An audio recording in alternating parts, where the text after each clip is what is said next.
नमस्कार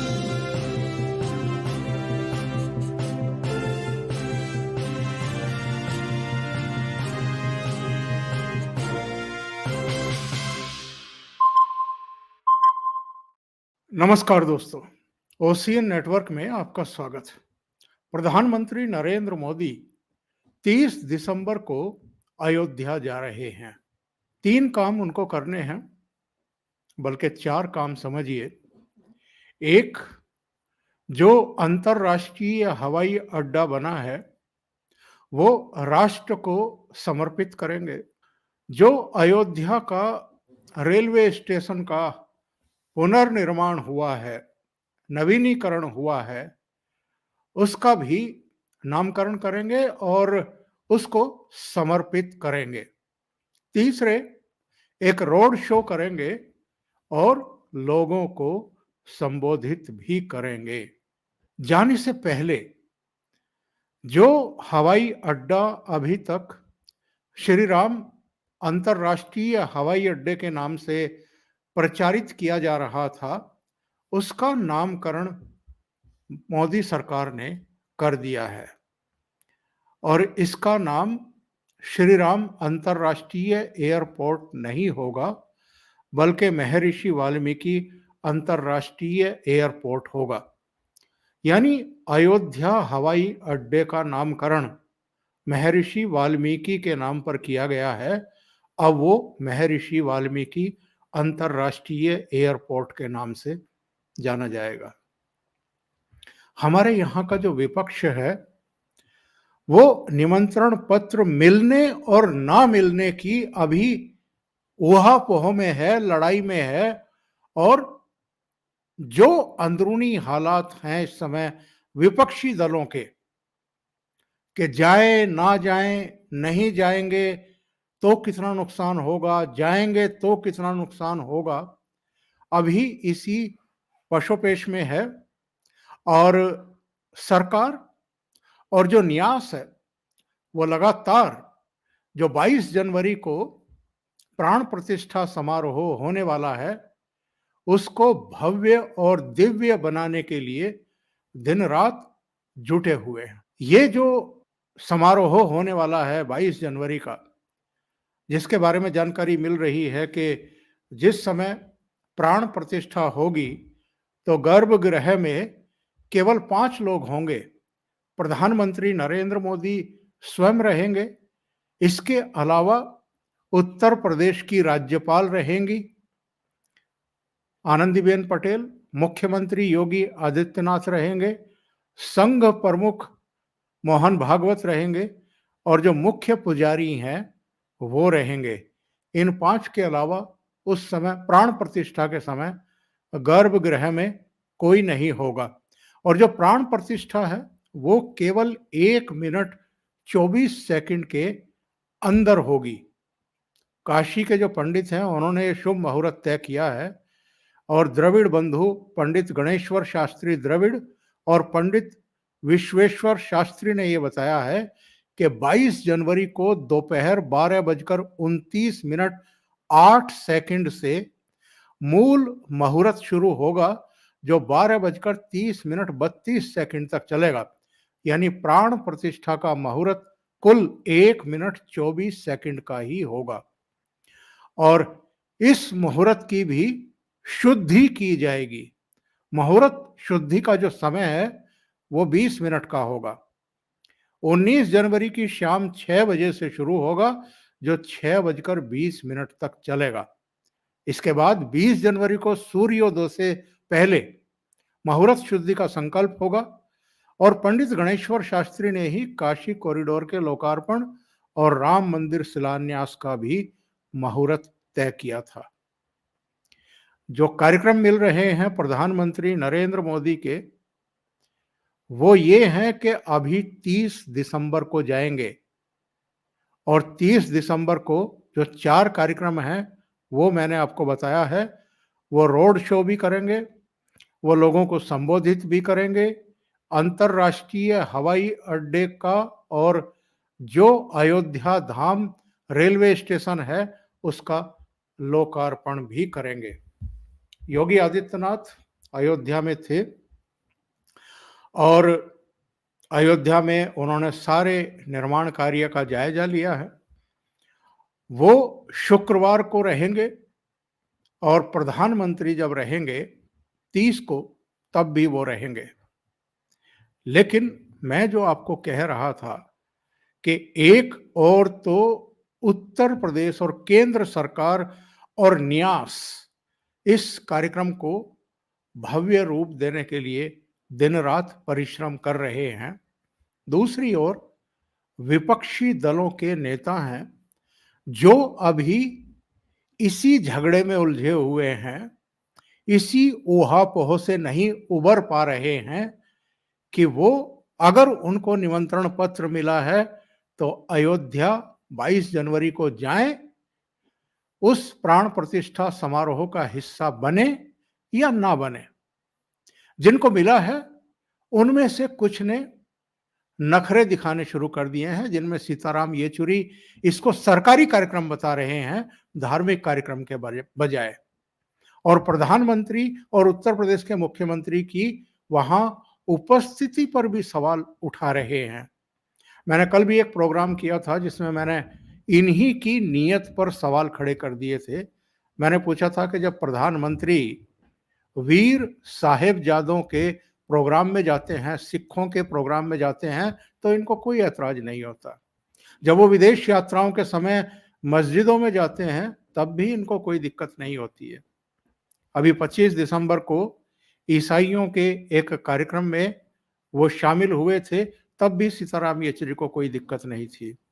पर भगवान राम के मंदिर का प्राण प्रतिष्ठा समारोह हो रहा है या राम मंदिर बन ही रहा है, इसको लेकर के इनको अच्छी खासी परेशानी दिखाई दे रही है। राहुल गांधी के जो राजनीतिक सलाहकार और गुरु हैं, ओवरसीज कांग्रेस के अध्यक्ष सैम पेट्रोडा का भी नाम आपने सुना होगा, बयान सुना होगा, जिसमें वो कह रहे थे कि मुझे इस बात को लेकर के परेशानी है कि प्रधानमंत्री नरेंद्र मोदी मंदिरों में ही खड़े रहते हैं। मतलब उनकी दृष्टि में प्रधानमंत्री नरेंद्र मोदी और कोई काम ही नहीं कर रहे हैं। 2014 से लेकर के 2023 तक देश कहाँ का कहाँ पहुंच गया है, देश की प्रतिष्ठा किस तरीके से पूरी दुनिया में बढ़ी है, लेकिन सैम पित्रोदा को प्रधानमंत्री केवल मंदिरों में ही खड़े हुए दिखाई देते हैं और उनको राहुल गांधी, प्रियंका गांधी वाड्रा, कमलनाथ से लेकर के कांग्रेस के तमाम दूसरे नेता जो मंदिर मंदिर जाते हैं जब चुनाव आते हैं, वो उनको नजर नहीं आता है। उधर मुस्लिम लीग के एक नेता ने कांग्रेस को नसीहत दे डाली है कि वो राम मंदिर के प्राण प्रतिष्ठा समारोह में ना जाए। यानी जो इंडी अलायंस के घटक दल हैं वो सोच रहे हैं कि इस पूरे कार्यक्रम, इस पूरे आयोजन से अपने आप को अलग कर लिया जाए। लेकिन महाराष्ट्र के दो नेता ऐसे भी हैं जो इंडी अलायंस का हिस्सा भी हैं और जो निमंत्रण पत्र ना मिल पाने की वजह से बहुत दुखी दिखाई दे रहे हैं। एक है शरद पवार, जिन्होंने कहा है कि राम मंदिर का निर्माण हुआ है, इसकी तो मुझे खुशी है, लेकिन हमें निमंत्रण पत्र नहीं मिला है, इसका मुझे दुख है। इसी तरीके से उद्धव ठाकरे को भी निमंत्रण पत्र नहीं मिला है। उद्धव ठाकरे और उनके प्रवक्ता यानी राज्यसभा सदस्य सामना के कार्यकारी संपादक संजय राउत का बयान आया है और वो कह रहे हैं कि साहब, प्रभु राम पर भारतीय जनता पार्टी वालों ने कब्जा कर लिया है, उनको हाईजैक कर लिया है। और ये भाषा कई लोग बोल रहे हैं। प्रमोद तिवारी से लेकर के कई नेताओं ने इधर कहना शुरू कर दिया है कि भारतीय जनता पार्टी जो है वो इस पूरे कार्यक्रम का राजनीतिकरण कर रही है, यानी राजनीतिक लाभ लेने की कोशिश कर रही है। पहली बात तो ये है कि जो निमंत्रण पत्र भेजा गया है वो न्यास की तरफ से भेजा गया है, लेकिन इन लोगों को परेशानी इस बात की है कि प्रधानमंत्री अगर इसका लोकार्पण करेंगे तो इसका पूरा श्रेय जो है वो उनको जाएगा और 2024 के लोकसभा चुनाव में इसका लाभ भी उनको मिल जाएगा। तो प्रश्न ये खड़ा होता है कि भगवान राम का मंदिर अयोध्या में उनके जन्म स्थान पर ना बने, इसमें अड़चन कौन डालता रहा है? क्या विपक्षी दल, खास तौर से कांग्रेस की जो लीडरशिप है, वो कभी आत्ममंथन, आत्मचिंतन करेगी, सोचेगी? और प्रधानमंत्री ने ही इसका शिला पूजन किया था, शिलान्यास किया था, आधारशिला रखी थी मंदिर की 4 वर्ष पहले 5 अगस्त 2019 को 2020 को।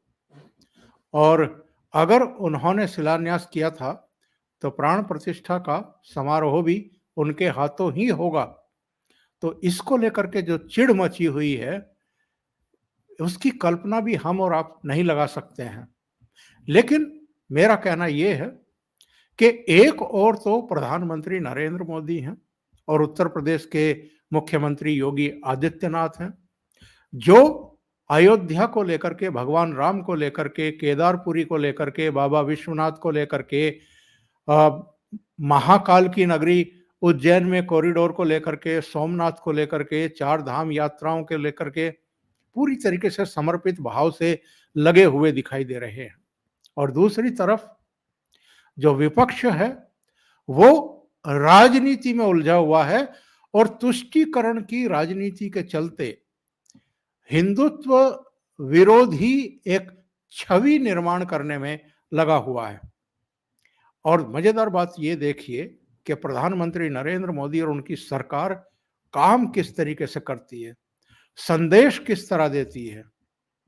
अब भगवान राम का तो मंदिर बन रहा है, उसका लोकार्पण होने जा रहा है और लाखों करोड़ों जो राम भक्त हैं वो देश में भी और विदेश में भी एक आनंद पर्व जो है वो शुरू करेंगे। और जाहिर है सद्भावनाएं, पूरा सहयोग, पूरा समर्थन भी और मत भी, यानी वोट भी, वो भारतीय जनता पार्टी और प्रधानमंत्री नरेंद्र मोदी और योगी आदित्यनाथ को ही मिलना है। विपक्षी दलों के नेताओं को तो मिलना नहीं है।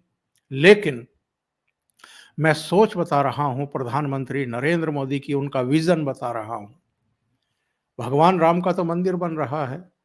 अभी तक जो चर्चाएं थी वो ये थी कि अयोध्या में जो इंटरनेशनल एयरपोर्ट बन रहा है, जिसका लोकार्पण करने के लिए ही प्रधानमंत्री नरेंद्र मोदी 30 दिसंबर को वहां जा रहे हैं, उसका नाम श्री राम अंतर्राष्ट्रीय एयरपोर्ट होगा। ये चर्चाएं चल रही थी। और अलग अलग आप वेबसाइट्स पर जाकर के देखें, जहां एयर टिकट बुक कराए जाते हैं, तो वहां भी दिल्ली से अयोध्या का जब आप टिकट बुक कराने के लिए लॉगिन करेंगे तो वहां अभी भी श्री राम इंटरनेशनल एयरपोर्ट ही लिखा हुआ है अयोध्या का। लेकिन जाने से पहले प्रधानमंत्री नरेंद्र मोदी ने उस एयरपोर्ट का नाम बदल करके महर्षि वाल्मीकि के नाम पर कर दिया है। अब आप अंदाजा लगा सकते हैं कि महर्षि वाल्मीकि के नाम पर अंतर्राष्ट्रीय एयरपोर्ट का नामकरण करने का भारतीय जनता पार्टी को और प्रधानमंत्री नरेंद्र मोदी को कितना बड़ा सपोर्ट मिलने वाला है, कितना बड़ा समर्थन मिलने वाला है। एक बहुत बड़ा वर्ग है जो महर्षि वाल्मीकि का अनुयायी है, वो भी अब इनके साथ और मजबूती के साथ खड़ा होगा।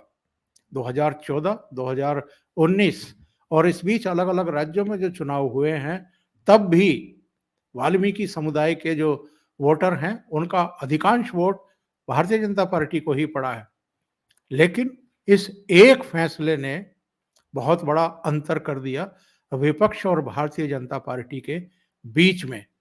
और महर्षि वाल्मीकि के नाम पर रखा है तो सब जानते हैं कि रामचरितमानस तुलसीदास ने लिखा और जो रामायण वाल्मीकि वाल्मीकि के द्वारा लिखी गई थी। तो वाल्मीकि के नाम पर एयरपोर्ट का नामकरण करना विपक्षी दलों के लिए एक और झटका मैं कहूंगा। लेकिन प्रधानमंत्री इसी के लिए जाने जाते हैं। चाहे रामनाथ कोविंद एक दलित को राष्ट्रपति बनाना हो या वनवासी आदिवासी समुदाय की द्रौपदी मुर्मू को राष्ट्रपति बनाने का फैसला हो, वो ऐसे साहसपूर्ण और बड़े फैसले लेने के लिए ही जाने जाते हैं और अब एक और बड़ा फैसला उन्होंने कर दिया। अभी के लिए इतना ही। बहुत बहुत धन्यवाद।